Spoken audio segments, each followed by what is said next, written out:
सुक्या मेव्यापासून पौष्टिक लाडू करण्यासाठी इथे मी पॅन मध्ये 2 चमचे साजूक तूप घेतला आहे। घाल्यावर लगेचच यामध्ये 1 कप बदाम, पिस्ता व 1 कप काजू घालूया।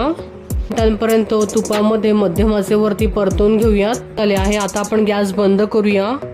आता हे ड्रायफ्रुट्स थंड झाल्यावरती लगेचच याची मिक्सर मधून ओबडधोबड अशी जाडसर भरड करून घेऊया। बघू शकता या ठिकाणी आपली जाडसर अशी ड्रायफ्रुटची भरड तयार झालेली आहे। यामध्ये अर्धा कप मनुका घालूया आणि मनुका घालूया आणि 1 कप बिया नसलेले खजूर म्हणजे सीडलेस खजूर घालूया। मिक्सर मधनं बारीक केली पेस्ट सुद्धा यामध्ये ऍड करून घेऊया। तुम्ही बघू शकता अगदी कमी साहित्यामध्ये व झटपट असा सुक्या मेव्यापासून पौष्टिक लाडू तयार झाला आहे।